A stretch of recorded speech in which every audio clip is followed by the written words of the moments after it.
মাগুরায় শিশু ধর্ষণ মামলার তদন্ত ৩০ দিনের মধ্যে এবং বিচার ১৮০ দিনের মধ্যে শেষ করার নির্দেশ দিয়েছেন হাইকোর্ট। এছাড়া আগামী ২৪ ঘণ্টার মধ্যে ধর্ষণের শিকার শিশুর সব ছবি সব ধরনের মাধ্যম থেকে সরাতে বিটিআরসিকে নির্দেশ দিয়েছেন উচ্চ আদালত। বিস্তারিত জানাচ্ছেন জাবেদ আখতার। গত বুধবার দিবাগত রাতে মাগুরায় এক শিশুকে ধর্ষণের ঘটনা এখন দেশ জুড়ে আলোচিত। এ ঘটনায় শিশুটির মা শনিবার মাগুরা সদর থানায় মামলা করেন। মামলার আসামি শিশুটির বোনের জামাই, বোনের শ্বশুর, শাশুড়ি ও ভাসুরকে গ্রেপ্তারও করেছে পুলিশ।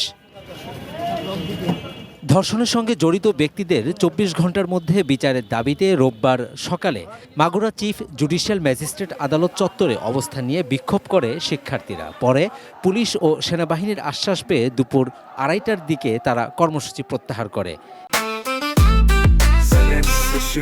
জেনেক্সে শিফট করো, লাইফকে লিফট করো। এরপর আদালত চত্বর থেকে সরে গিয়ে শিক্ষার্থীরা ঢাকা খুলনা মহাসড়কে গিয়ে অবরোধ করে। বিকাল ৫টার দিকে সেখান থেকে সরে যান তারা। বহুল আলোচিত এই ঘটনায় ধর্ষণের শিকার শিশুর নাম ঠিকানা গত কয়েকদিনে ছড়িয়ে পড়েছে গণমাধ্যম ও সামাজিক যোগাযোগ মাধ্যমে। বিষয়টি থামাতে সুপ্রিম কোর্টের ২ আইনজীবীর করা এক রিটের প্রাথমিক শুনানি নিয়ে রোববার বিচারপতি ফারাহ মাহবুব ও বিচারপতি দেবাশিস রায় চৌধুরীর হাইকোর্ট বেঞ্চ ভুক্তভোগী শিশুর ছবি ও ভিডিও সামাজিক যোগাযোগ মাধ্যম, গণমাধ্যম ও অনলাইন প্ল্যাটফর্ম থেকে ২৪ ঘণ্টার মধ্যে সরানোর নির্দেশ দিয়েছেন। ভিডিও চিত্র অথবা ছবি এবং অন্যান্য কিছু যেগুলা বিভিন্ন মিডিয়ার মাধ্যমে অথবা সোশ্যাল মিডিয়ার মাধ্যমে প্রচার হয়েছে সেগুলো ইমিডিয়েটলি রিমুভ করার জন্য। নারী শিশু নির্যাতন দমন আইনের ধারা ১৪-র ভিতরে কিন্তু এটা একটা অফেন্স, যে রেপ ভিকটিমের নেম আইডেন্টিটি ডিসক্লোজ করা যাবে না, সেটা বাস্তবায়নের জন্যই বিটিআরসি আর ল এনফোর্সমেন্ট এজেন্সির উপরে ডাইরেকশন দেওয়া আছে যাতে করে এটাকে রিমুভ করে দেওয়া হয়। আদেশে আদালত বলেছেন ৩০ কার্যদিবসের মধ্যে মাগুরার এই শিশুকে ধর্ষণের মামলাটির তদন্ত শেষ করতে হবে আর বিচার শেষ করতে হবে অভিযোগ আমলে নেওয়ার ১৮০ দিনের মধ্যে।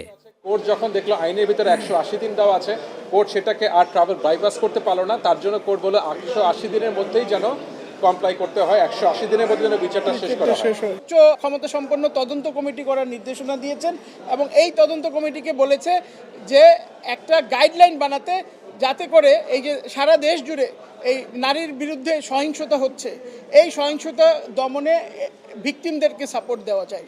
এদিন হাইকোর্ট প্রাঙ্গণে ব্রিফিং করে বিএনপির আইন সম্পাদক ব্যারিস্টার কায়সার কামাল জানান, দলের ভারপ্রাপ্ত চেয়ারম্যান তারেক রহমানের নির্দেশে শিশুটির চিকিৎসা ও আইনি সহায়তা দেওয়ার সিদ্ধান্ত নিয়েছে বিএনপি। এবং এই জন্য মাগুরাতে বিএনপির পক্ষ থেকে একটা আইনজীবী প্যানেলও গঠন করা হয়েছে।